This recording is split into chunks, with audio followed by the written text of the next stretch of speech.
Welcome back to Vistriti education. शिक्षण विधियों में हमने टॉपिक इससे पहले बहुत सारे कवर कर चुके हैं। यदि आपने नहीं देखे हैं तो इसकी प्ले लिस्ट में जाकर उसे भी कंप्लीट कर लें। आज का जो हमारा टॉपिक होने वाला है प्रोजेक्ट मेथड या योजना विधि, इससे संबंधित 1 नंबर का प्रश्न आपको एग्जाम में देखने को मिल जाएगा। शुरुआत करते हैं। सबसे पहले योजना विधि क्या है, इसी को कहते हैं प्रोजेक्ट मेथड, और कहीं कहीं आपको देखने को मिल जाएगा प्रयोजना। तीनों विधि एक ही है, प्रयोजना हो गई, प्रोजेक्ट मेथड हो गया, योजना विधि हो गई। तो सबसे पहले माना जाता है प्रोजेक्ट मेथड विधि का जो जन्मदाता कौन है, तो हमें ध्यान में रखना है जन्मदाता कौन है, किलपैट्रिक, और ये हमारे किलपैट्रिक है। और जो इस योजना विधि की जो विचारधारा है, इसको सबसे पहले दिया था जॉन डीवी द्वारा। ये रहे हमारे जॉन डीवी, इन्होंने इस विधि की विचारधारा दी। और जो प्रोजेक्ट शब्द दिया है, प्रोजेक्ट शब्द दिया था रिचर्ड के द्वारा। किसके द्वारा दिया गया? रिचर्ड्स के द्वारा।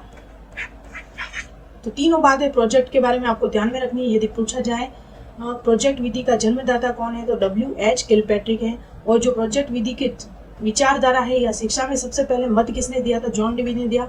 और शब्द किसने दिया, तो हमें ध्यान में रखना है रिचर्ड ने। और जॉन डीवी क्या कहते हैं? Education is a not preparation for life, education is a life itself. आगे देखते हैं। सबसे पहले प्रयोजना विधि की जो परिभाषा पूछी जाती है 1 नंबर में प्रश्न में, ये जो मोस्ट इंपोर्टेंट परिभाषा डेफिनेशन है उनको मैंने यहाँ पे लिखा है। तो सबसे पहले पढ़ते हैं किलपैट्रिक, जो क्या है, प्रयोजना विधि के जनक हैं। तो इन्होंने कौन सी दी है? योजना व स्व उद्देश्य। आपको ये कीवर्ड ध्यान में रखना है, स्व उद्देश्य की बात करते हैं कौन? किलपैट्रिक। योजना व स्व उद्देश्य कार्य विधि है जो पूर्णतः मन लगाकर लगन के साथ सामाजिक वातावरण में पूरी की जाती है। तो आपको ध्यान में रखना है किलपैट्रिक ने कौन सी बात की, तो स्व उद्देश्य कार्य विधि है जो पूर्ण मन लगाकर किस लगन से किसी सामाजिक वातावरण में पूरी की जाती है। फिर बात आती है पार्कर के अनुसार प्रोजेक्ट कार्य इकाई है। पार्कर के ध्यान रखना आप, इकाई शब्द। प्रोजेक्ट कार्य एक इकाई है जिसमें छात्रों को कार्य करने की योजना और संपन्नता के लिए उत्तरदायी बनाया जाता है। ये पार्कर के द्वारा दिया गया था। और एक आती है बेलार्ड। बेलार्ड के अनुसार प्रोजेक्ट यथार्थ जीवन का एक ही भाग है।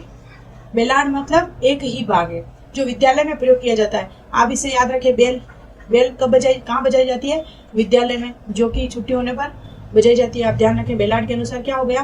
प्रोजेक्ट यथार्थ जीवन का एक ही भाग है जो विद्यालय में प्रयोग की जाती है। स्टीवेंसन के अनुसार प्रोजेक्ट एक समस्यात्मक, समस्या, ये देखो स, यहाँ पे भी स आधा रहा है, यहाँ पे भी आधा रहा है। याद करने की कोशिश करें, बार बार स्वाभाविक 2 बार आ रहा है, ध्यान रखें। स्टीवेंसन के अनुसार क्या है? प्रोजेक्ट एक समस्या मूलक कार्य है जो स्वाभाविक स्थिति में पूरा किया जाता है। फिर बात आती है थॉमस और लैंग के अनुसार। थॉमस की क्या हुई? इच्छा हुई। क्या हुई? इच्छा।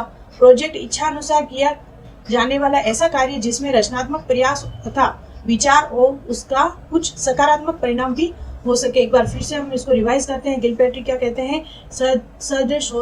स्वदेश्य कार्य विधि है, इस बात को ध्यान में रखें। पार्कर एक इकाई है। बेलार्ड स्कूल में क्या बजाई जाती है? विद्यालय में बेल बजाई जाती है। स्टीवेंसन समस्या मूलक कार्य है और स्वाभाविक स्थिति में पूरा किया जाता है। थॉमस की क्या हो गई? इच्छा हो गई। तो प्रोजेक्ट इच्छा क्या हो गई? प्रोजेक्ट बनाने की उसकी इच्छा हो गई। प्रोजेक्ट इच्छा अनुसार किया जाने वाला ऐसा कार्य जिसमें रचनात्मक प्रयास और विचार हो, उसका कुछ सकारात्मक परिणाम भी होने चाहिए। हमने देख ली है परिभाषाएं प्रोजेक्ट की। अब आगे देखते हैं हम प्रोजेक्ट के बनाने के सोपान कितने हैं। डायरेक्टली पूछ लिया गया था एग्जाम में अगले कि प्रोजेक्ट विधि के कितने सोपान हैं, इनका क्रम क्या है, इनको आप पूरी तरह ध्यान में रखना है, याद रखने का प्रयास करें। सबसे पहले किसी भी प्रोजेक्ट को बनाने के लिए क्या करनी पड़ेगी, उससे संबंधित हमें परिस्थितियां उत्पन्न करनी पड़ेगी। तो आपको याद रखना है सबसे पहला सोपान क्या हो गया? परिस्थितियां उत्पन्न करना। कोई भी प्रोजेक्ट बनाना अध्यापक क्या करेगा? यदि बालक के द्वारा किसी प्रोजेक्ट पर कार्य करवाना, तो सबसे पहले उस के प्रोजेक्ट के लिए परिस्थितियां उत्पन्न करेगा। बालक को उसकी आवश्यकता क्यों है, क्या कारण है उस प्रोजेक्ट को बनाने के, उनके बारे में परिस्थिति उत्पन्न करने का कार्य करेगा। फिर बात आती है परियोजना का कार्य चुना। जो भी परियोजना होगी, जिस भी परिस्थिति उत्पन्न करने के बाद बनाई जाएगी, योजना का कार्य का चुनाव। कौन से कार्य पर कार्य करनी है, कौन सा प्रोजेक्ट आपको चूज करना है सबसे पहले। फिर बात आ गई चूज करने के बाद हम किस प्रकार उस प्रोजेक्ट को कार्यक्रम करेंगे, उसका पूरा डिटेल हम तैयार कर देंगे, उसे कहते हैं कार्यक्रम बनाना। और कार्यक्रम बनाने के बाद उस कार्यक्रम का किया जाएगा क्रियान्वयन, अप्लाई किया जाएगा, क्रियान्वयन किया जाएगा। और जो भी प्रोजेक्ट किया है उसका किया जाएगा उसके बाद मूल्यांकन। आप ऐसे कीवर्ड याद रख ले। सबसे पहले क्या करेंगे, हम परिस्थिति उत्पन्न करेंगे, फिर हम करेंगे कार्य का चुनाव करेंगे, उसके बाद कार्यक्रम बनाएंगे, उसके बाद क्रियान्वयन करेंगे, मूल्यांकन करेंगे, और मूल्यांकन करने के बाद अंतिम में जो हमने प्रोजेक्ट तैयार किया है उसकी करेंगे रिपोर्टिंग, यानी कि लेखा जोखा। तो इसको आप याद रखिए। सबसे पहले हम क्या करेंगे, परिस्थिति निर्माण करेंगे। परिस्थिति निर्माण के बाद हम करेंगे चुनाव का कार्य करेंगे, कार्य कौन सा प्रोजेक्ट हमें चुनना है, उसके बाद हम करेंगे कार्यक्रम, किस प्रकार हम उस प्रोजेक्ट को पूरा करेंगे। कार्यक्रम बनाने के बाद हम करेंगे उसका क्रियान्वयन, और क्रियान्वित करने के बाद उस प्रोजेक्ट का किया जाएगा मूल्यांकन, और मूल्यांकन के बाद अंतिम जो चरण है उसके बाद छठा रिपोर्टिंग यानी कि लेखा जोखा। इस क्रम को आप व्यवस्थित याद रखिए, बार बार रिपीट करें। परिस्थिति उत्पन्न करना, चुनाव करना, कार्यक्रम बनाना, क्रियान्वयन करना, मूल्यांकन करना और लेखा जोखा करना, ये सारे प्रोजेक्ट बनाने के सोपान है। इनको क्रम में पूछ लिया जाता है, कितने सोपान है, 6 याद रखना है आपको। इनको पूरा डिटेल से देखते हैं। सबसे पहले परिस्थिति प्रदान करना है। किसी भी समस्या का समाधान खोजने के लिए अनुकूल परिस्थितियों का होना अति आवश्यक है। इस प्रकार योजना बनाते समय अध्यापक द्वारा छात्रों को अनुकूल परिस्थिति उत्पन्न की जाती है। यह परिस्थिति उत्पन्न करने का कार्य किसके द्वारा किया जाएगा? अध्यापक के द्वारा। अध्यापक छात्रों की योग्यता को ध्यान में रखते हुए समस्या के प्रति उनकी रुचि उत्पन्न करने में सहायक है। सबसे पहले बालक की रुचि उत्पन्न की जाएगी, वो किसके माध्यम से की जाएगी? तो परिस्थिति प्रदान करना। क्लियर? नेक्स्ट है परियोजना का कार्य चुनाव या फिर योजना के उद्देश्य और उनका चयन करना। योजना के उपयुक्त विषय का चयन, कौन से विषय में आप प्रोजेक्ट बनाना चाहते हैं उसका चयन सफलता में काफी सहायक होगी। अध्यापक द्वारा छात्रों की सूची, योग्यता, परिस्थिति के अनुरूप योजना के उद्देश्यों का चयन करना चाहिए। फिर बात आती है कार्यक्रम बनाना या फिर योजना बनाना। कहीं कहीं देखने को मिल जाएगा आपको योजना भी लिखा हुआ। अध्यापक द्वारा विषय के उद्देश्यों का चयन करने के उपरांत संपूर्ण कार्य की योजना बना लेना चाहिए। इसका क्रियान्वयन के लिए छात्रों में सामूहिक और व्यक्तिगत रूप से वितरित कर देना चाहिए। सबसे पहले परिस्थिति बन गई, उसके बाद योजना का चुनाव हो गया। चुनाव होने के बाद किस प्रकार योजना का कार्यक्रम बनाना है वो पूरा डिसाइड होने के बाद उसका किया जाएगा क्रियान्वयन। और क्रियान्वयन अध्यापक को छात्रों को मार्गदर्शन करते हुए योजना के विभिन्न चरणों को पूर्ण करने के लिए छात्रों को उत्तरदायी बनाना चाहिए। समस्या से समस्या के विभिन्न पहलुओं को क्रियान्वयन होना चाहिए। फिर आता 5वां पॉइंट, कार्य का मूल्यांकन करना। प्रोजेक्ट का यह महत्वपूर्ण पद है। प्रोजेक्ट का सबसे महत्वपूर्ण पद माना जाता है मूल्यांकन। इसमें संपूर्ण कार्य को पूर्ण हो जाने पर उसके विभिन्न तथ्यों, उद्देश्यों के अनुसार मूल्यांकन किया जाता है और इसके आधार पर समस्या के समाधान रूपी निष्कर्ष को प्रस्तुत किया जाता है। फिर अंतिम की जाती है रिकॉर्डिंग या फिर कार्य का लेखा जोखा करना। प्रत्येक छात्र को जो कार्य किया उससे संबंधित संपूर्ण तथ्यों को सुरक्षित रखने के लिए रिकॉर्डिंग की कहलाती है। जब अध्यापक द्वारा निरीक्षण किया जाता है उस समय प्रोजेक्ट से संबंधित लेखा जोखा प्रस्तुत किया जाता है। ऐसे में संपूर्ण योजना एक पूरा विवरण सुरक्षित रखा जाता है। इस प्रकार हमने देख लिया, सबसे पहला पॉइंट था परिस्थिति निर्माण करना, प्रदान करना, परियोजना कार्य का चुनाव करना, कार्यक्रम बनाना, क्रियान्वित करना, मूल्यांकन करना और लेखा जोखा रखना। आप बार बार रिपीट करें। इसके बाद आता है किलपैट्रिक के अनुसार प्रोजेक्ट विधि के कितने प्रकार। उससे पहले तो हमने देखे थे प्रोजेक्ट विधि के सोपान कितने हैं, 6। और जो किलपैट्रिक महोदय है हमारे किसके हैं, जनक माने जाते हैं, तो परियोजना के विधि के। तो इसके इन्होंने जो प्रोजेक्ट विधि के जो प्रकार दिए उनको भी जानना हमारे लिए जरूरी है। प्रश्न पूछ लिया जाए किलपैट्रिक के अनुसार प्रोजेक्ट विधि के कितने प्रकार, तो आपको ध्यान में रखना है कितने प्रकार बताए इन्होंने। तो 4 प्रकार बताए। सबसे पहला बताया है रचनात्मक प्रोजेक्टर। इसमें क्या हो जाएगा, रचनात्मक प्रोजेक्टर का मुख्य उद्देश्य छात्रों के अंदर रचनात्मक प्रवृत्ति का विकास करना है। रचनात्मक प्रोजेक्ट के अंतर्गत छात्र विभिन्न रचनाओं जैसे मकान बनाना, नाव का निर्माण करना, पत्र लिखना, ऐसी क्रियाएं या ऐसे प्रोजेक्ट का निर्माण करेगी जो रचना से संबंधित है। फिर बात आती है समस्यात्मक। इसमें किसी समस्या के समाधान को लेकर प्रोजेक्ट बनाया जाएगा। जैसे समस्यात्मक प्रोजेक्ट का मुख्य उद्देश्य बौद्धिक समस्याओं को हल करने के लिए छात्रों को प्रेरित करना होता है। इसके अंतर्गत शिक्षक छात्रों के समक्ष समस्याएं रखते हैं। अध्यापक क्या करेगा, सबसे पहले समस्याएं रखेगा और उनके निवारण के लिए उनको प्रोजेक्ट कार्य दे देगा। फिर आता है रसानुवाद प्रोजेक्ट। रसास्वाद अनुवादन प्रोजेक्ट का मुख्य उद्देश्य छात्रों में रसानुभूति का विकास करना है। फिर बात आती है चौथा अभ्यास के प्रोजेक्ट। अभ्यास के प्रोजेक्ट विधि का मुख्य उद्देश्य छात्रों में इस बात का पता लगाना कि छात्र ने किस सीमा तक ज्ञान को ग्रहण किया है। तो ये 4 प्रोजेक्ट है, इनको ध्यान से देख ले, स्क्रीनशॉट भी ले सकते हैं। सबसे पहला रचनात्मक, फिर समस्यात्मक, रसास्वादन और चौथा अंतिम है अभ्यास के प्रोजेक्ट। फिर आती है योजना विधि के कौन कौन से सिद्धांत पर कार्य करती है। सबसे पहला है प्रयोजनता। इसमें शिक्षक छात्र के सम्मुख प्रयोजन युक्त कार्य प्रस्तुत करता है। कोई भी प्रयोजना योजना है छात्र के सम्मुख अध्यापक प्रस्तुत करता है। फिर आती है क्रियाशीलता।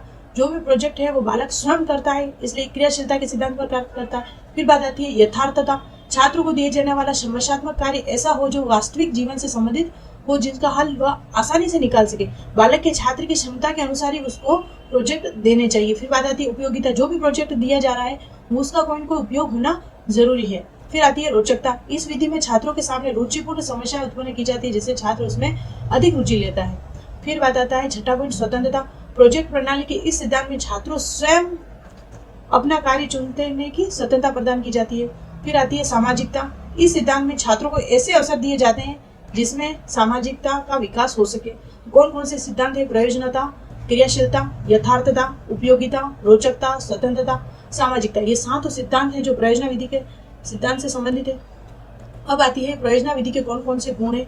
विद्यार्थी समस्या के समाधान के लिए स्वयं चिंतन करते हैं, विभिन्न पक्षों के बीच कार्य कारण का संबंध स्थापित करते हुए उसका मानसिक रूप से विकास होने की संभावना बढ़ती है। बालक यदि स्वयं किसी क्रिया को करेगा तो उसका मानसिक विकास और बौद्धिक विकास दोनों पक्ष मजबूत होने की संभावनाएं बढ़ जाती है। इस विधि में पाठशाला का घर और समाज के साथ सजीव संपर्क बन जाता है।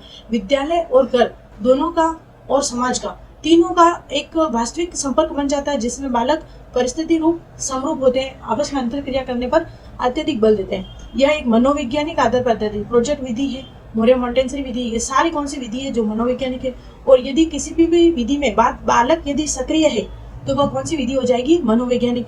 इस विधि में अधिगम सिद्धांत और व्यक्तिगत विभिन्नता तथा विद्यार्थी की योग्यता, रुचि, प्रकृति आदि को ध्यान में रखा जाता है। सभी विद्यार्थियों को अपनी योग्यता, रुचि के अनुसार कार्य करने का अवसर प्राप्त होता है, इसलिए कोई भी विद्यार्थी उपेक्षित अनुभव नहीं करता है। सभी बालकों को अपने अपने प्रोजेक्ट अपनी रुचि के अनुसार अपनी स्वतंत्रता से चूज करने का मौका मिलता है, इसलिए बालक उपेक्षित का अनुभव नहीं करता है। योजना विधि में विद्यार्थी स्वयं का मूल्यांकन करते हैं, साथ ही उन्हें आत्मनिर्भरता, आत्मविश्वास, आत्म प्रकाशन के अच्छा अवसर प्राप्त होता है। सभी विद्यार्थी पाठ्य वस्तु को स्वाभाविक परिस्थितियों में सीखते हैं, इसलिए इस विधि से प्राप्त ज्ञान अधिक स्थायी होता है। जो भी मनोवैज्ञानिक विधियां हैं उनका मुख्य उद्देश्य यह है कि बालक को उसका ज्ञान स्थायी रूप से हो। इस विधि के द्वारा विद्यार्थियों में परस्पर सहयोग, अगर प्रोजेक्ट सामूहिक रूप से दिया जाता है, बालक आपस में सहयोग करते हुए प्रोजेक्ट का निर्माण करते हैं तो उसमें सहयोग की भावना, समाज की भावना, स्वस्थ स्पर्धा के आधार पर कार्य करने की आदत बन जाती है। इसमें सहिष्णुता, आत्म अनुशासन के गुण भी विकसित होते हैं। ये सारे योजना विधि के हमने गुण देख लिए हैं, आप इनको स्क्रीनशॉट लेकर याद करें या फिर अपने ध्यान में रखें। फिर बात आती है, सभी विधियों के अपने अपने दोष भी हैं। यह विधि अन्य विधियों की अपेक्षा अधिक व्ययपूर्ण है, यानी कि इसमें पैसा खर्चीली है। इस विधि में प्रयुक्त होने वाले साधन समस्त विद्यालयों में उपलब्ध नहीं है, क्योंकि न तो इनके कुशल शिक्षक, यानी कि कोई भी यदि विधि है तो इनके लिए एक वेल ट्रेंड टीचर का होना आवश्यक है, जो सभी जगह उपलब्ध होना संभव नहीं है। नहीं पाठ्य पुस्तकें। इस विधि में मूल्यांकन विधि का प्रयोग करना कठिन होता है, मूल्यांकन करना टफ हो जाता है बालक के लिए। इस विधि में पाठ्य वस्तु का चयन विभिन्न स्थानों से किया जाता है, किसी भी विषय का क्रमबद्ध और गहन अध्ययन नहीं किया जाता है। जो भी पाठ्यक्रम निर्माण किया जाता है उसमें एक निश्चित समय होता है, एक निश्चित पूरा चैप्टर वाइज होता है, लेकिन जो योजना विधि है उसमें एक निश्चितता और क्रमबद्धता देखने को नहीं मिलती है। इस विधि द्वारा पाठ्यक्रम को एक व्यवस्थित रूप से समाप्त करना बहुत ही कठिन हो जाता है। ये हो गए योजना विधि के जो दोष। आज के जो हमारे सेशन में हमने योजना विधि से संबंधित पूरा डिटेल से देख लिया है, उसमें कौन कौन से सोपान होते हैं, सिद्धांत कौन से, कौन से दोष होते हैं, इसके बारे में पूरा अब हम इसके से संबंधित प्रश्नोत्तरी लेके आएंगे। यदि आप चाहते हैं स्थिति ऐप डाउनलोड करना, वो जो कि आपके लिए बिल्कुल फ्री है, वहाँ पर आपको हैंड रिटन नोट्स मिल जाएंगे, MCQ मिल जाएंगे, स्टडी मटेरियल मिल जाएंगे। Thank you so much. Like, share और सब्सक्राइब करना ना भूलें।